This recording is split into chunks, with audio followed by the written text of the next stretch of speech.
live in the flesh in studio. Ernestine, welcome to Undisputed. Thanks for having me. This is a bad idea.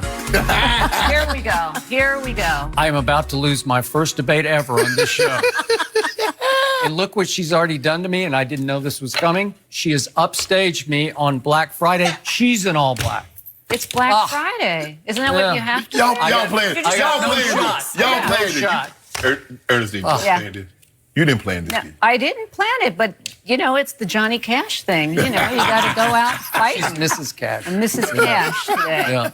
She's also a published author. Congratulations. Thank have you very a much. book coming out today. I do, today. On Amazon. On Amazon. It's called Balls, How to Keep Your Relationship Alive When You Live with a Sports-Obsessed Guy. So let's jump right into it. I imagine there was a little inspiration in your own household, but why'd you write this book? There was. I know nothing about sports. I knew nothing about sports. I do know a whole lot about sports now. But 14 years ago when I met this lovely man, I absolutely had no idea what sports was. I did not come from a sports family.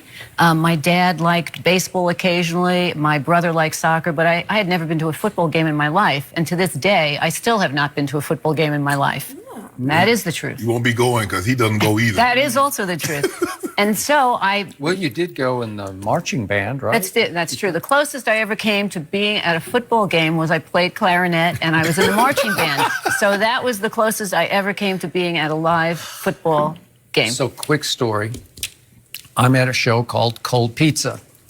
She and I had each gotten out of long-term relationships shortly before this happened, and you were working at a big PR firm in New York City. That show was based at 34th and 8th in the old New Yorker Hotel in the basement, and she, as a PR executive, brought Kevin Dillon from Entourage, and so I had to be on Cold Pizza. I booked Kevin on Skip's show, and I said, oh, I'm going to go.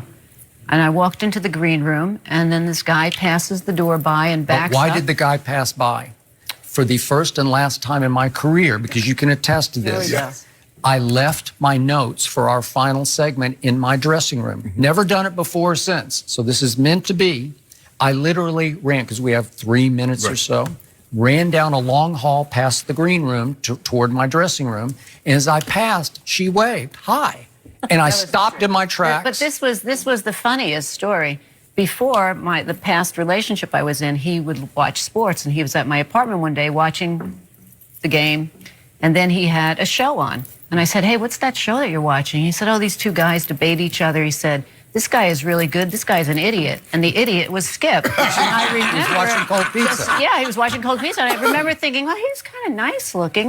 And then it went out of my head. I have 30 seconds when I stop and look at her, and I think I said, do I know you? Yeah, he said, do you know me? I'm Ernestine. And I'm like, yeah, and she handed me her card. She said she lived at 50. Well, he was getting me so confused and nervous. He was interrogating me within 2 minutes. This is in 30 seconds. He said, hi, where do you live? Who are you here with? And I was so confused. I lived at 52nd and 1st. I'm like, I live at 51st and 2nd. And I was so out of my head. And then he said, well, I have to go. And I said, well, if you ever need PR, here's my card. And so I gave him my card. And the rest is history. And later it was love at first sight. Literally first sight.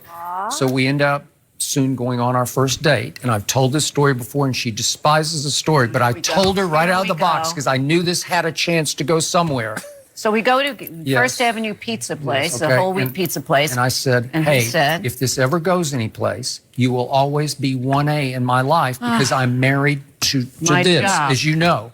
And little did she know how married I am, as you know, to watching games. Well, he told me, so the first night after we emailed for 2 weeks, he said, why don't you call me tonight and we can speak on the phone? I just have to watch a Yankees game. And I thought, oh, that's nice, he's watching a Yankees game. Then I didn't know the magnitude of him watching sports. He said, well, I watch sports. And then it was sports and sports. And so after that, I said, how am I going to deal with this guy?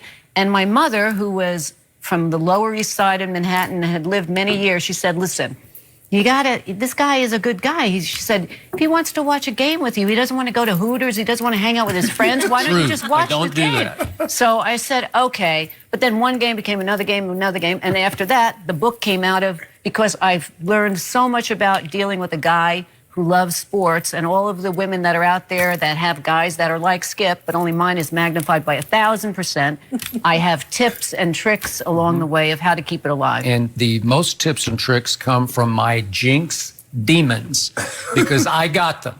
You have some working. And by the way, the 1A thing, which always gets me a little antsy here, I have become number one, and the job has become 1A. So let's yeah, there you go, Ernestine. That's what I'm talking about. I'm not living. Not living in the Father knows best days here. I'm not no subservient woman. So this is number one. I will concede that. Thank to you. Okay. Before we Appreciate get into that. the clashing that is about to ensue, There we go. because she still doesn't get the jinx rules.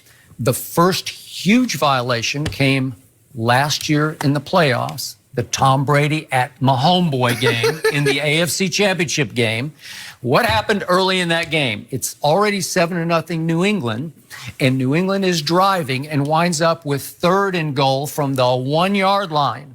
What would Tom Brady not do in that circumstance? Turn it over. So what does she know? I told her, I need 3 hours. This is it. This is our biggest game. We're going to lead with this, right? Yep. Although then something happened in the Saints game that we kind of preempted that. But the point is, that it's 3rd and goal from the 1, and I told her, just don't bother me. Don't open the door. I'm in my room watching my 2 TVs, but this time it's just one big TV. And she opens the door right on cue and sticks her head in and says, hey, I got this. Did I give you this letter? I don't know what this letter is. There was a certified letter that came to him, and I found it, and it was on the weekend, and I said, oh, my God, this is an important letter. So, he needs this letter. As God is my witness, That was the only reason. I go like this. No. Right. And I barely get the no out. And Tom Brady raises up and throws it right to Reggie Ragland, the linebacker for Kansas City. Good job, Ernestine. Look at this. He throws it right to Reggie Ragland. Right. Rookie from out. Wasn't he a rookie last year from Alabama? No. He's second year. Yeah. So he hits him, and I fall on the floor, and one of our biggest fights ever ensues, and I still haven't gotten over it. She gets over it a lot faster than I do. Once again, I say, Skip, how can I change that game? Because I opened the door? This is insane. She always says, I'm in Century City in Los Angeles, and just because I opened a door, it changed the game in Kansas City? Yes, it changed the game in Kansas City. And then we have Hazel, our little Maltese that we love. It's his daughter. All of a sudden, I'm in the house looking for Hazel, and Hazel disappears. And then I hear Hazel. I can't find her. And then I go towards Skip's room. Hazel's in with Skip. And then I realize, and I hear him saying, okay, just sit here. It's okay. Okay, watch the game with me. He uses her like a little 4-leaf clover, a little Buddha. So Buddha girl is in there, and only when the game starts losing, his team is losing, he boots her out and then shuts the door. And she's scratching at the door. She wants to get back in, but so this has happened so many times that I keep telling her it works or it doesn't work. So what just happened a week ago last night? Opening Thursday night, Green Bay at Chicago. I had picked Chicago. You had picked Aaron Rodgers. I did. And I unfortunately picked Mitchell Trubisky, but that's a whole nother story. So Green Bay, the first 3 possessions in the first quarter, goes for a grand total of minus 19 yards. You remember this? Yep. So first possession of the second quarter, it's 1st and 10 at the 25. I had told her, she said, do you want me to fix your dinner? And I said, sure, but she knows the rules. Bring it at halftime, or at least wait until the quarter's over. And we also live on New York time, so when I say to him, hey, I'm in the kitchen, hey, do you want your dinner? I'm going to make something to eat.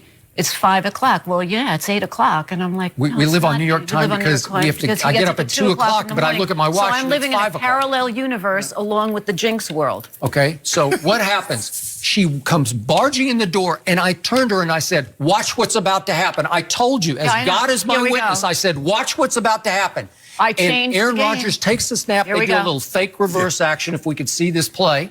And he throws like the equivalent of a punt, like a Hail Mary, and it goes up in the sky and down, and all of a sudden it comes right down to Valdez-Scantling for the game-breaking completion of the game. Did it not break the game open?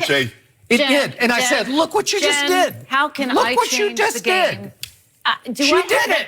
She did it. You had no idea how powerful How you are. I? You need to start bidding yourself out. I deal with this man for 2.5 hours a day. And I'm exhausted. When I leave here, I'm exhausted. I know. How you've done this for 14 years. I don't know. For 20+ hours a day. There is a sainthood. There is a sainthood for me somewhere. There is. She is saintly. Oh, my God. The jinxes and the craziness.